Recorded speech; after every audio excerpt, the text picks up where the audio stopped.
Hello and welcome to all. कैसे बच्चे सब लोग? आई होप सो सब लोग बहुत बढ़िया होंगे, सबकी पढ़ाई भी बहुत अच्छी चल रही होगी। आज की क्लास के अंदर अपन बिल्कुल नई ट्रिक के साथ आए। डेफिनेटली आप लोगों को पहली ट्रिक से बहुत अच्छे से आप लोगों ने देखा, उसमें बहुत अच्छे से कमेंट आए।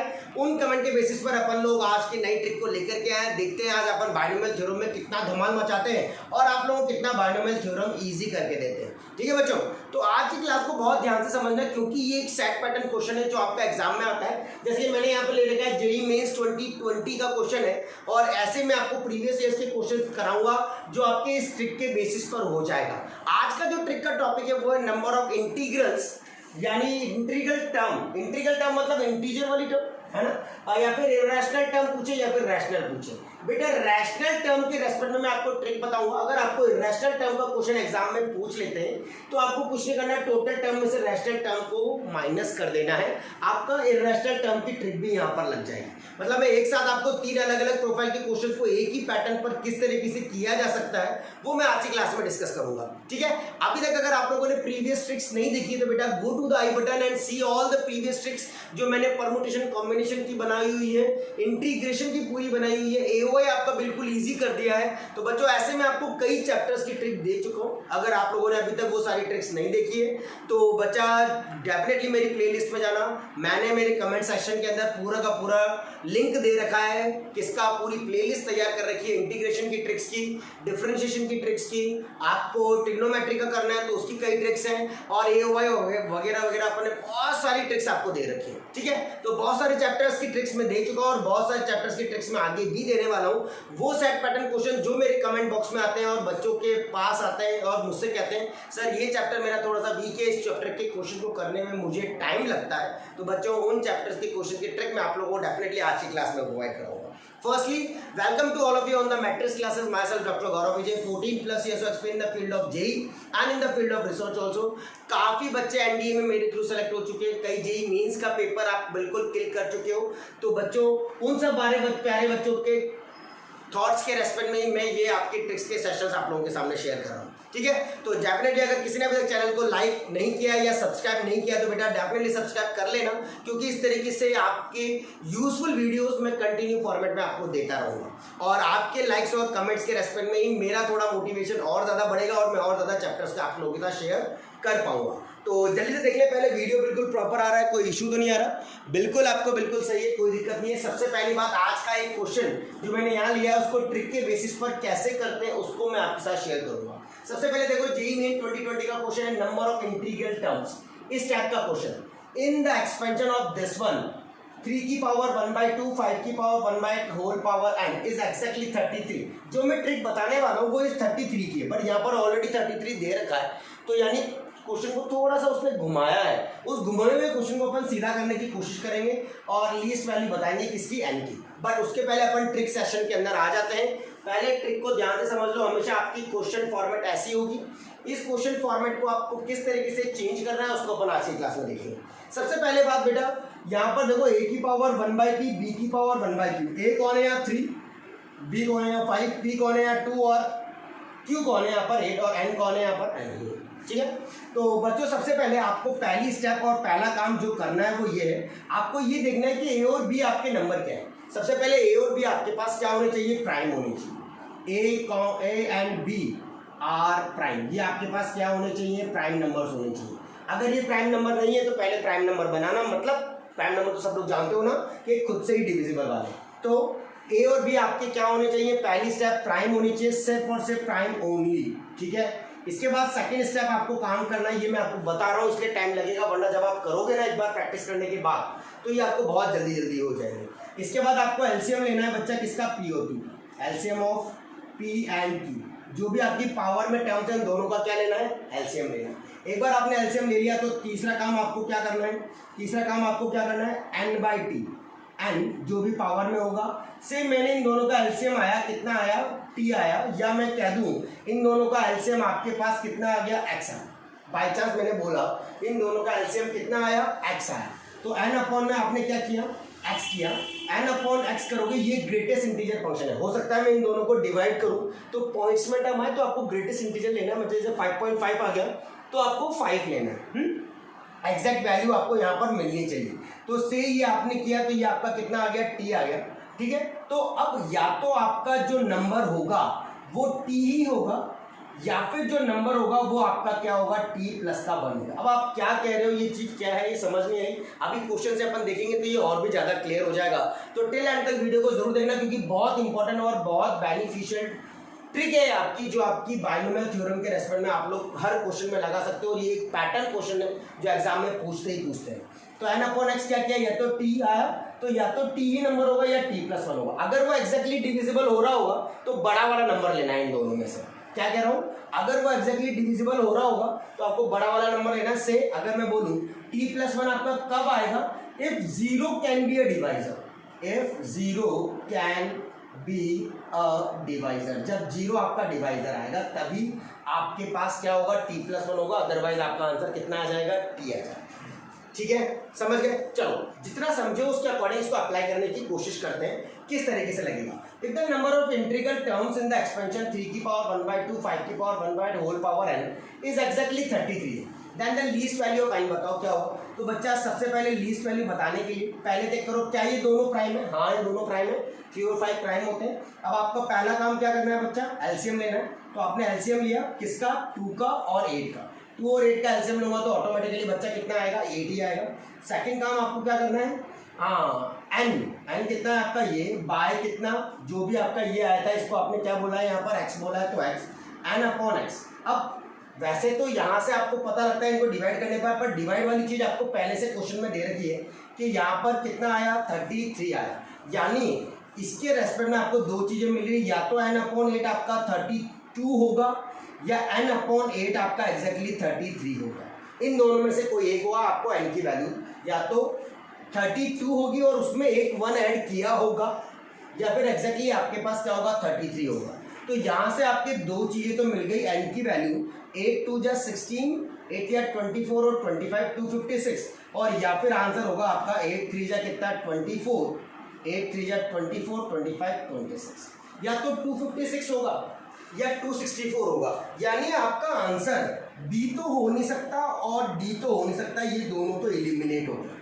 ऐसे आप दो आंसर तो आपने एलिमिनेट कर दिया, यानी इन दोनों में से कोई एक है।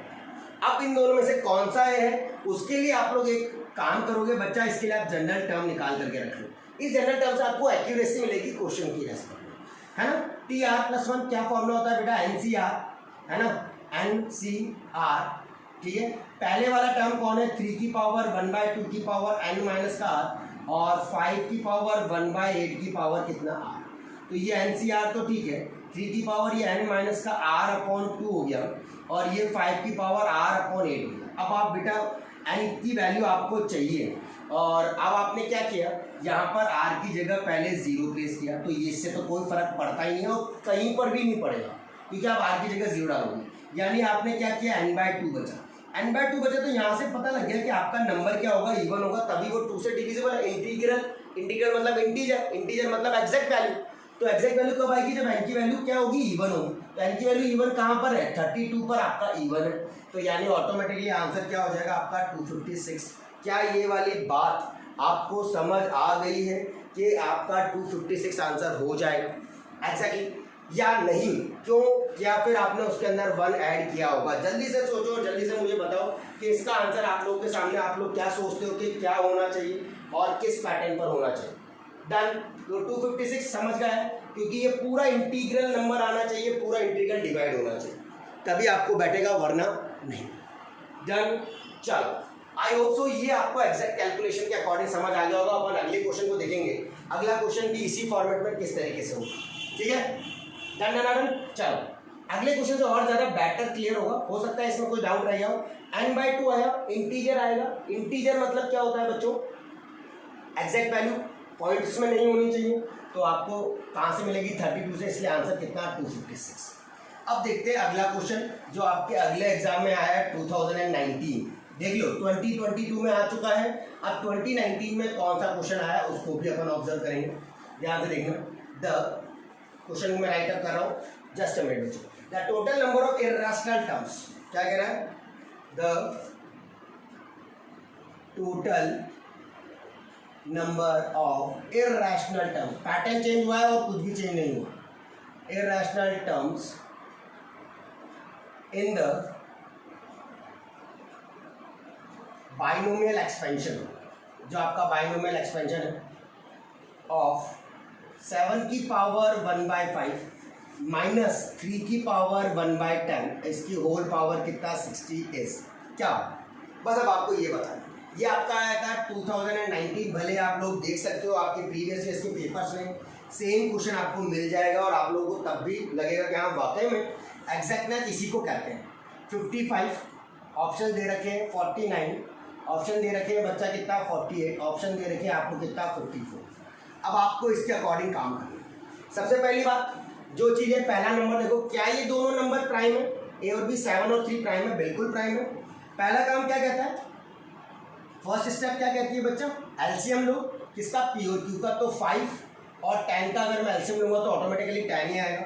सेकेंड चीज 60, हाँ एन बाय दिस वन, तो आपने क्या किया 60/10 किया, तो कितना आया 6, या तो आंसर 6 ही होगा या फिर आंसर क्या होगा 7 होगा। देखते हैं 6 होगा या 7 होगा। बट यहाँ पर पूछा क्या है, इर्रेशनल टर्म। इर्रेशनल टर्म क्या बोला बेटा, टोटल टर्म में से रैशनल को माइनस कर दो, यानी आपके पास क्या total term, what is the total term minus का कितना रैशनल टर्म। टोटल टर्म क्या, अगर ये 60 है तो ऑटोमेटिकली आपको पता है 61 टर्म्स होंगी, सबको पता है एक ज़्यादा होती है हमेशा माइनस। इसके लिए अपन ट्रिक लगाएंगे, किसके लिए, रैशनल टर्म की। तो रैशनल टर्म के लिए ट्रिक लगाते हैं, वही सेम काम। जब आप जनरल निकाल लो TR प्लस का 1, तो आपने क्या किया बच्चा, NCR फॉर्मेट लगाएंगे। एन कौन है यहाँ पर, ऑटोमेटिकली 60, तो 60 CR, फर्स्ट टर्म 7/5 की पावर 60 माइनस का R और 3 1/10 इसकी पावर कितना R। वही सेम काम आप R की जगह क्या प्लेस करो बच्चा 0, तो ये 7 की पावर 60 बाय कितना आ जाएगा 5, क्या 60/5 पूरा एग्जैक्ट डिविजिबल है, यस। अगर ये एग्जैक्ट डिविजिबल है तो आप ऑटोमेटिकली इसमें से क्या करोगे बच्चा, माइनस करोगे, तो आप माइनस कर दो इसके अंदर कितना, क्या आंसर क्या रहेगा, बड़ा वाला। जब एग्जैक्ट डिवाइड होता है तो आपके पास आंसर कौन सा होता है, बड़ा वाला, यानी 7। तो 61 माइनस का आपने 7 किया, 61 में से 7 को माइनस करोगे तो ऑटोमेटिकली आपको क्या मिलेगा 54, और आंसर आपको डी मिल जाएगा। आंसर आपको क्या मिल जाएगा, डी मिल जाएगा। आई थिंक सो इसमें भी कोई परेशानी नहीं, कितनी जल्दी अपन ने कर लिया। अदरवाइज आप इसके अंदर पूरा एक्सपेंशन खोलते, जनरल टर्म लिखते, फिर उसको कंपेयर करते, then it's take much more time. आप इसका एग्जैक्ट सॉल्यूशन देख सकते हो, उसमें आपको बहुत ज़्यादा समय लगेगा। अब अपन आते हैं हमारे पास अगले वाले क्वेश्चन पर। एक और क्वेश्चन मैं आपको सेम पैटर्न पे कराता हूँ। लेट्स सी, सब कुछ okay, yes everything is okay, ठीक है। तो एक और क्वेश्चन अपन इस पैटर्न पर डिस्कस करते हैं, देखते हैं क्या रहता है। वो भी आपका सेम 2012 ऑनलाइन पेपर, बाकी पैटर्न वाइज करा रहा हूँ बच्चा इस वजह से। तो द नंबर ऑफ, चलो क्वेश्चन ही लिखते हैं अपन पूरा का पूरा। The number of terms in the expansion 2012, the number of terms in the expansion of y की पावर 1/5, ध्यान से देखना बच्चों, प्लस x की पावर 1/10, इसकी होल पावर कितना 55, होल पावर कितना 55, in which power of x and y are free from radical sign. Pattern change हो गया है, फ्री फ्रॉम क्या, रेडिकल साइंस आर, क्या होगा, ठीक है। अब आपको इसको देखना है और काम बताना है कि क्या आंसर होगा। क्या वो 6 होगा, बी क्या वो 12 होगा, सी क्या वो 7 होगा, और क्या वो 5 होगा। अब इनमें से क्या होगा वो आपको देखना है। तो बच्चा मैंने पहले बोला था पैटर्न देखो, इंटीग्रल टर्म पूछे, रैशनल पूछे, रैशनल के लिए तो ट्रिक है ही। अब ये फ्री फ्रॉम रेडिकल साइन, ये थोड़ा सा टर्मिनोलॉजी चेंज कर दिए, काम वो का वही है जो अभी तक होता हुआ आया और वैसे के वैसे ही होगा। सबसे पहले देखो y और x के बारे में बोला है, are free from radical sign, radical sign से फ्री है। रेडिकल मतलब पावर वाले साइन से फ्री है, मतलब 4 नहीं है। जैसे 2 का 4 क्या होता है, 2 का स्क्वायर होता है, तो 2 का स्क्वायर मतलब 2 रेडिकल, रेडिकल मतलब पावर। तो फ्री फ्रॉम रेडिकल है मतलब ये दोनों नंबर आपके क्या है, प्राइम है। ये बात तो आपको पता चल गई। अब पता चल गई तो आप एलसीएम निकालोगे, किसका, पहला काम किसका, 5 का और 10 का। तो 5 और 10 का एलसीएम निकाला तो कितना आया 10। अब आप लोग क्या करोगे, 55 n बाय कितना 10, तो 55 बाय कितना 10 किया तो बच्चा 5.5 कितना आएगा 5, क्योंकि मैंने बोला ग्रेटेस्ट इंटीजर फंक्शन है तो आपका क्या आएगा 5, या तो आपका 5 ही होगा या फिर आपका क्या होगा 6 होगा, या तो 5 होगा या 5 + 1 होगा। अब आपने वही काम किया, TR + 1 सेम, NCR, N मतलब वही 55 CR, y की पावर 1/5 की पावर करोगे तो 55 माइनस का और x की पावर 1/10, और तो ये आपके पास क्या आएगा r की जगह 0 प्लेस करो, इसको तो कोई फर्क नहीं, यहाँ पर r की जगह 0, तो बच्चा 55/5 और ये पूरा का पूरा एग्जैक्टली डिविजिबल हो गया, यानी ऑटोमेटिकली आपका 6 क्या होगा आंसर होगा, तो 6 इज द करेक्ट आंसर। क्या ये 3 पैटर्न क्वेश्चन आप लोगों को आए समझ अच्छे से? अगर कोई इशू आया हो इसके अंदर, अगर एग्जैक्टली डिविजिबल हो रहा हो तो बड़ा वाला आंसर होगा, ये याद रखना, मतलब +1 किया ही होगा उसमें, है ना। अगर एग्जैक्ट समझ में आ गया हो तो मुझे कमेंट करके ज़रूर बताना कैसी लगी ट्रिक। मुझे आप लोगों के पॉजिटिव थॉट्स का इंतज़ार रहेगा कि हाँ वाकई में आप लोगों को मज़ा आ रहा है या नहीं आ रहा। प्लीज़ सब्सक्राइब करिएगा ताकि मुझे ये मोटिवेशन भी मिल सके और पता भी चल सके कि हाँ वाकई में तुम लोगों को समझ आ रही है या नहीं आ रही, मेरी मेहनत भी सफल हो रही है या नहीं हो रही, मतलब क्या हो रहा है, कुछ हो भी रहा है या नहीं। ठीक है, तो डेफिनेटली अच्छा लगा हो तो लाइक करना, अपने दोस्तों के साथ जरूर शेयर करना और कमेंट करके ज़रूर बताना कैसा लगा और कौन से नए चैप्टर की वीडियो की आप लोगों को रिक्वायरमेंट है, कौन सा टफ लग रहा है जिसको अपन ईजी बना सकते हैं। डेफिनेटली मैं आप लोगों के अगली वीडियो के अंदर उसको लेकर के आऊँगा। ठीक है, टिल देन बहुत जल्दी मिलेंगे नए वीडियो के साथ और नए ट्रिक के साथ। तब तक साथ बने रहिएगा, सब्सक्राइब कर लीजिएगा और बेल आइकन को ज़रूर प्रेस करना ताकि सारे नोटिफिकेशन आपको प्रॉपर तरीके से मिल सके। Till then bye everyone.